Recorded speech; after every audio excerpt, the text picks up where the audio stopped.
All right, good evening and welcome to Back to School Night for 2020 Anatomy and Physiology. This is the Sturts Lab. I'm Phil Sturts, and I'd like to take you on a little tour here of Canvas, our new learning management system. And so you're familiar with it. I've also been requested to make sure you have signed up to be an observer, which allows you access to see all this. And you can talk to guidance if you need help with that.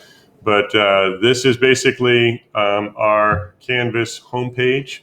And so in anatomy and physiology, for periods 4 and 6 are what you guys students are in.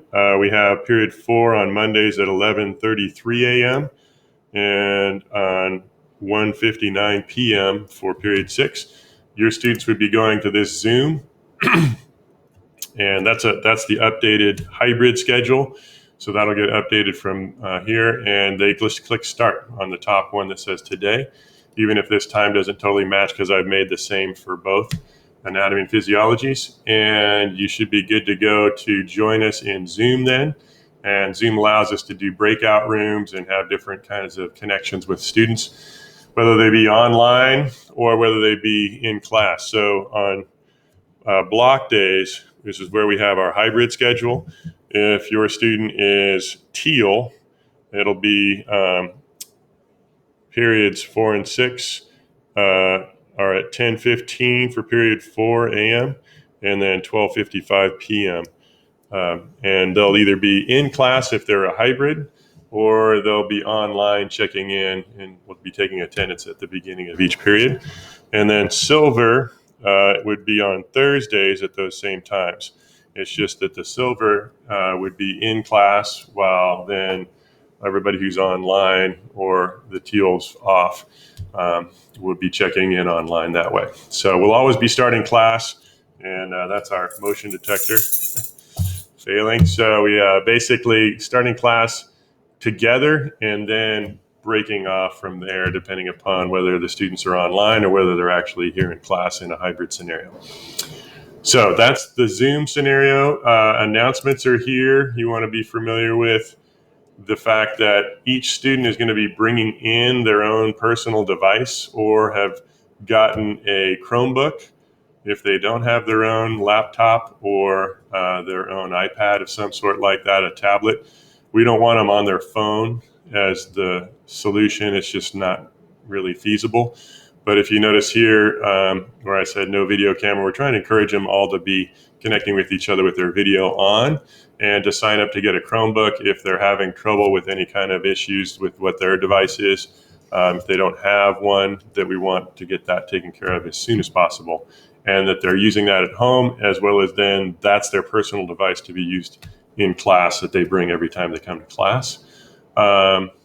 We are doing things with turnitin.com for tests. So there's written portions to tests, and then having them submit that turnitin.com is a way of checking for authenticity. And so we have written portions done through turnitin.com. We may have other projects done with that too. And we've already done our rat practical and pulled it off without actually having real rats.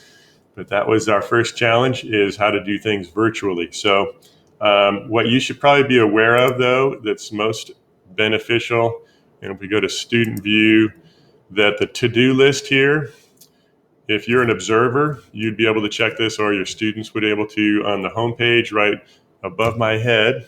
You can see these, which is basically what they need to do, and then they complete those, and then they check those off as they'll move things up as they finish them. So that's the way to see what else is below there. The syllabus is what you've already signed. Hopefully your student went through this with you. If not, you want to look through this. This is the thing I need your help with, is encouraging them to call their 3 responsible partners. A lot of times they feel nervous about that, and that's where you as a parent can kind of help encourage them to reach out whenever they're confused, whenever they've been absent, or whenever there's something that they need extra help with. Learning how to network is a very valuable thing. This is the same thing I do back in the days when we have people with notebooks and stuff like that. And so I would actually encourage them also to be graphing their grade every 2 weeks and that can be a bonus for them on a letter grade borderline if they're getting it checked every 2 weeks. The progress report cutoffs are all right here. So we've already had our first progress report, and they're working into their next section.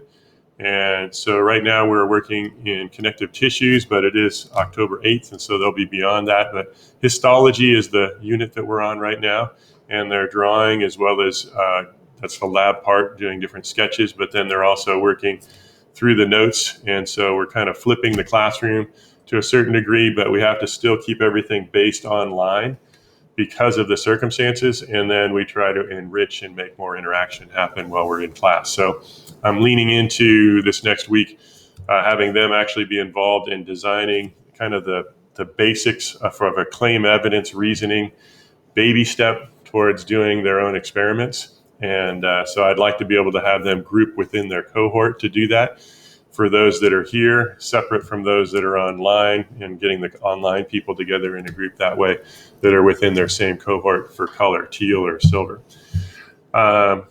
So you can encourage them along that. You may be even experimented on at some point.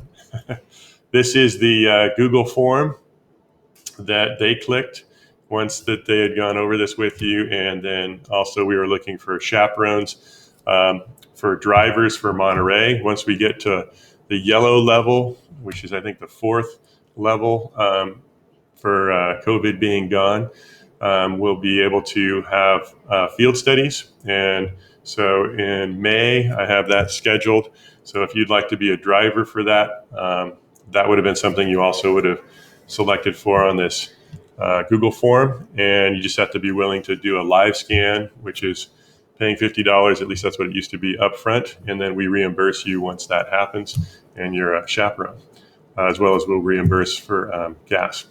So hopefully we can get that going, and hopefully we can have some of you join us. But I've geared that mainly towards marine ecology, but there is some pretty amazing physiology.